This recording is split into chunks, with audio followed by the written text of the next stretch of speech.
Assalamualaikum warahmatullahi ta'ala wabarakatuh. Alhamdulillahi alamil ghuyub, ghafirid dzambi wa qabilit taubati mimman yatub.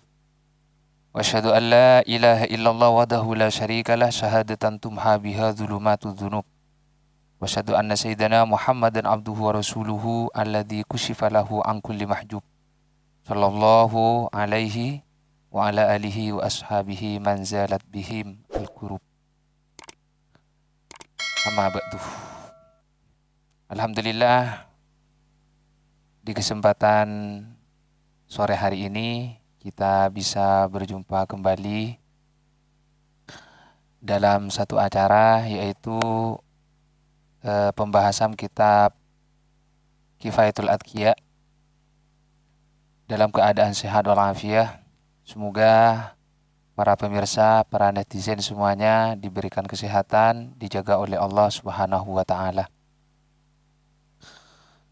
Alhamdulillah, melanjut pada yang kemarin dari pembahasan kitab Kifayatul Adqiya. Alhamdulillah, dengan izin Allah, pembahasan masalah thariqah dan syariat sudah selesai. Maka untuk kesempatan kali ini saya akan membahas tentang masalah taubat. Taubat adalah merupakan awwalul wasaya, karena wasiat di sini ada 9, jadi awwalul wasaya itu ada yang pertama adalah taubat. Yang mana taubat ini adalah merupakan paling pentingnya tiang-tiang agama. Taubat secara lugat dikatakan adalah rujuk. Rujuk itu maknanya kembali. Taubat secara syara adalah kembali dari apa-apa atau sesuatu yang dicela di dalam syariat, kembali kepada sesuatu yang dipuji di dalam syariat. Itu taubat. Jadi taubat maknanya adalah rujuk kembali dari hal yang tidak baik kepada hal yang baik menurut syariat. Tentunya taubat ini bukan hanya sekedar membaca istighfar dan lain sebagainya, tapi masih banyak syarat. Nah, sebelum sampai pada inti pembahasan bahwa taubat itu dalil daripada taubat banyak sekali, baik dari Al-Quran ataupun hadis. Dari ayatnya, Bismillahirrahmanirrahim. Wa tubu ilallahi jami'an ayyuhal mu'minun la'allakum tuflihun. Juga di ayat lain, innallaha yuhibbut tawabin wa yuhibbul mutatahhirin. Dan juga di dalam hadis seperti apa yang telah disabdakan oleh Rasulullah sallallahu alaihi wasallam, tubu ilallah fa inni atubu ilaihi kulli yaumin mi'ata marrah. Kembalilah kamu kepada Allah, karena saya, kata Rasulullah, setiap hari kembali kepada Allah mi'ata marrah, 100 kali. Saya bertobat kepada Allah setiap hari 100 kali. Dan juga apa yang disabdakan oleh Rasulullah, futiha babut taubah, pintu-pintu taubat tetap akan dibuka, tidak pernah dikunci oleh Allah Subhanahu wa Ta'ala sampai nanti matahari terbit dari barat. Kalau matahari sudah terbit dari barat, maka pintu-pintu taubat ditutup. Jadi percuma kita untuk bertobat. Dan juga hadis yang disabdakan oleh Rasulullah, man taba qabla ayyugharghirah. Jadi siapa orang yang bertobat sebelum nafas kita, nyawa kita sampai kepada geronggongan, candeng medhurena kita ngelerker, maka Allah akan menerima taubatnya orang tersebut. Tapi ingat, taubat itu bukan hanya membaca istighfar. Nanti banyak syarat-syaratnya. Kalau hanya membaca istighfar ala atrofi alsinatihim, di bibirnya saja tanpa ada penyesalan nantinya, maka sebagian ulama mengatakan taubat yang seperti ini adalah taubatul kadzabin, taubatnya orang-orang pendusta. Dan juga Allah sangat senang kepada hamba-hambanya yang bertobat, yang kembali kepada Allah.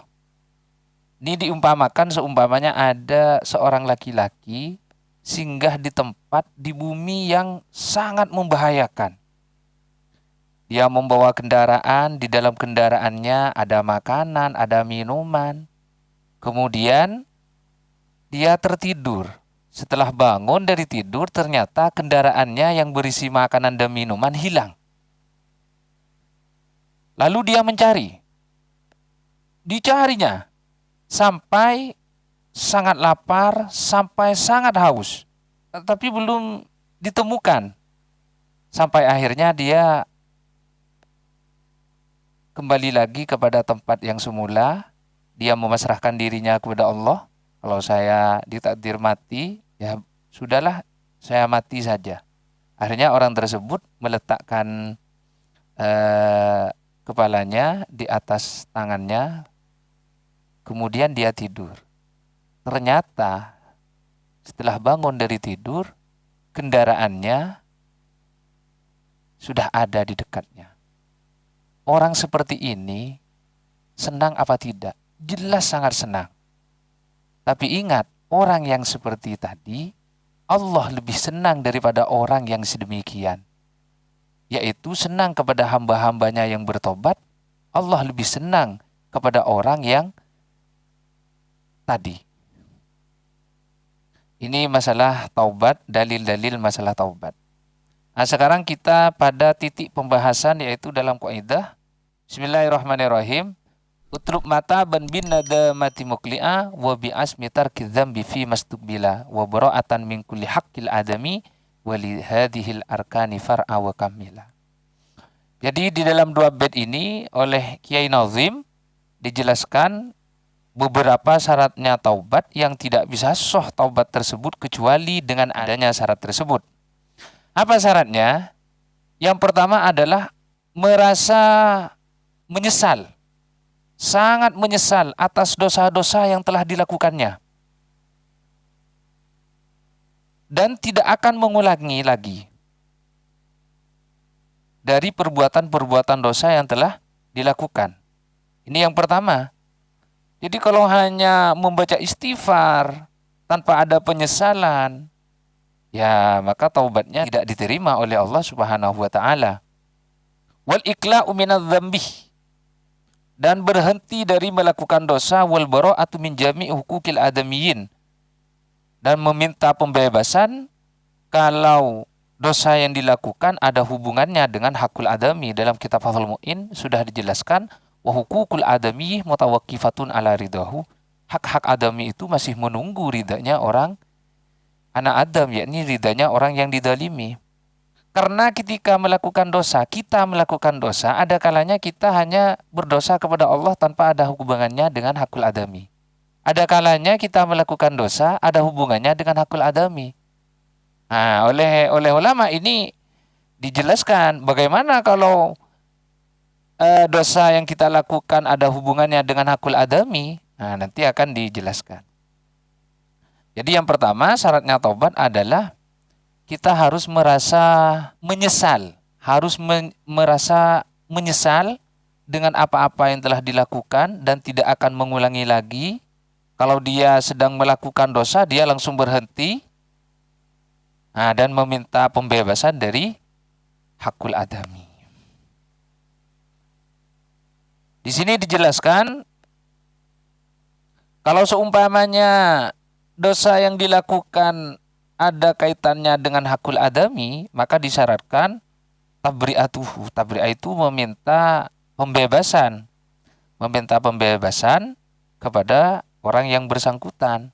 Seperti hadis yang diriwayatkan oleh Imam Muslim dari Rasulullah Shallallahu Alaihi Wasallam, beliau berkata, barang siapa yang mempunyai kezaliman terhadap saudaramu, baik itu di dalam harga diri ataupun harta, maka seyogyanya kamu harus meminta halalnya pada hari itu. Artinya di dunia sebelum datang hari yang dimana hari itu dirham dan dinar sudah tidak berguna lagi.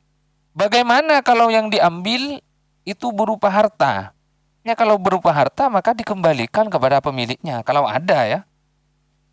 Kalau pemiliknya dan ahli warisnya tidak ada, maka caranya diberikan kepada qadhi yang memang alim, soleh. Qadhinya alim dan soleh. Kalau tidak menemukan qadhi yang soleh, ya disedekahkan kepada orang fakir miskin. Orang fakir miskin.